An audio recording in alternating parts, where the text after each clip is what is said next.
Hello everyone, welcome back to another video.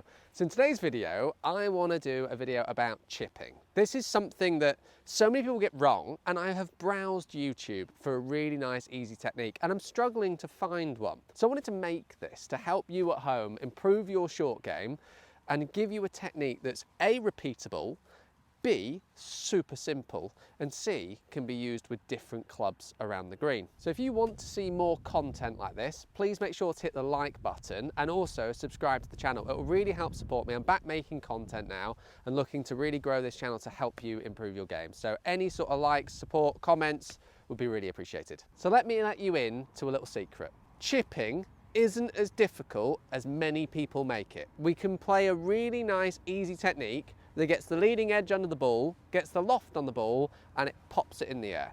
And so many of my in-person clients love this technique. It's super easy, it's repeatable, they're not having to put hours into practice just to get around and chip the ball around the green. So I'm going to set you a little challenge here. So many people fear loft around the green. Now I want you to grab your most lofted club. So if it's a 60 degree, 58 sand wedge, whatever. I've got my 58 degree. And what we're going to do first off, we're going to chat about the ball position, and we're going to chat then about how we start to set the feet. So the ball position for short game, I really like for this technique, it's played just back of middle. So half an inch behind the middle of the stance. So whenever I'm setting up to it, I'm just making sure that ball position is a fraction back from middle. The second thing I'm going to do is I'm going to have my feet nice and close together. Now the idea of this, I'm not looking for lots of power. I'm not looking for a weight shift. I just want to help get a strike. And I'm going to keep my balance, feet nice and close together. And then my weight, I'm going to move 60 to 70% onto my left leg. And it's not going to move from there. And that's the important bit. So many people set up and they shift the weight.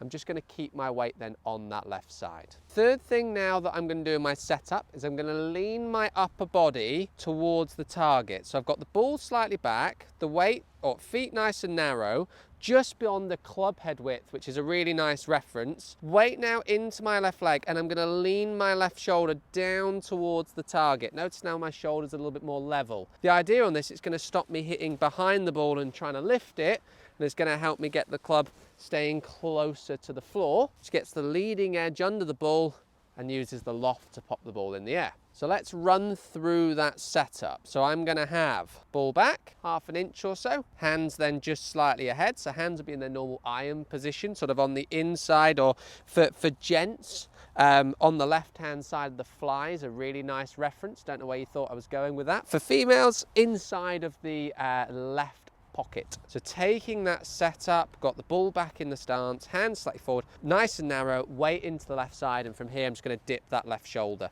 That now puts me in a really lovely position where I'm able to brush the ground nicely, my weight staying in the left side, and I'm just going to turn then to see the shot. So let's have a go at hitting one, and I'll give you a couple of tips then on how to make this even easier. So I've got 58 degrees, half an inch back, feet super close. I can use my club there as a reference. Hands now on the left-hand side of my fly. I'm going to lean my jacket zip ahead of the ball. That gets my left shoulder down. From here now, I'm going to simply make the action. And you can see then that ball pops up in the air, and super easy for that ball then to go airborne. So let's go through that technique again. So I've got ball just back of center, hands just ahead. Weight now into that left side, feet are nice and narrow, left shoulder down.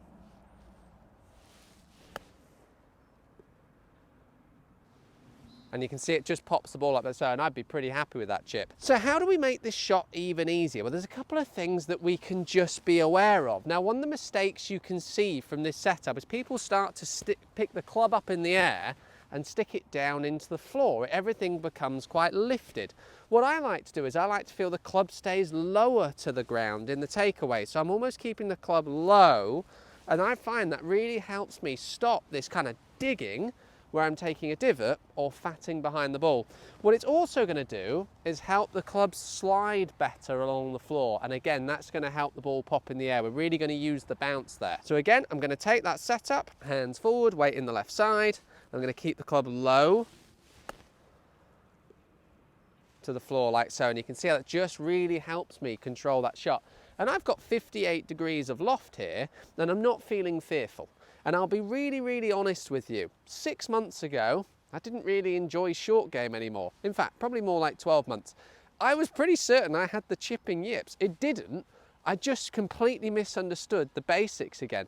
The joys of being a coach, people approach you with all sorts of different techniques. You know, move the ball forwards, have no shaft lean, release the hands, all these things. They're great for specific shots, but not so great when you're trying to apply a really nice basic chip shot. Now the joy with this, as I say, I've got a 58 degree here. What I'm going to do is I'm going to change clubs and show you how I can hit the same shot but vary it. So the other clubs I've got then, I've got a sand wedge and I've also got an 8-iron. So let's go to a sand wedge, also known as a 54 degree. Again, this might now not be the shot for this middle flag. It could well still be. But I'm going to use exactly the same technique. So feet are still just beyond the club width, weight in that left side, leaning the left shoulder down. Weight's going to stay in the left side now. I'm going to keep the club low to the floor. That is the joy about this technique. A couple of you there noticed to hit the ground a little bit before the ball. Because the club's staying low and I'm using the bounce, the club slides. It doesn't dig in, which means I can hit the ground before the ball. You'll hear on TV, a lot of the pros hit the ground before the ball and it doesn't produce a bad shot because I'm able to use the bounce more effectively. So hit one more with a 54 then. And again, I love the fact we can vary clubs. And don't get me wrong, there are variations to this and we will go through that in another video where we can start to hit the ball higher, we can hit it lower. All from variations though from this basic technique and setup. Oh, I thought I'd done it then. Thought I'd hold one. Okay, so we can see that now, 54, 58. 8-iron. And what I'm gonna do here is just play the same technique. Now obviously I don't need to hit it as hard because obviously it would go through the back, but I'm gonna play it, same idea, again, feet, club head width, weight left side, or everything here is still the same. I've still got that setup in the same way. Little bit of shaft lean, even with the 8, and I'm going to keep the club low to the floor. That's going to help that club slide and deliver it how we want to. So let's have a go with the 8. Probably isn't a club I'd use from here. However, everyone's got to use what they feel most comfortable with. Shoulder down.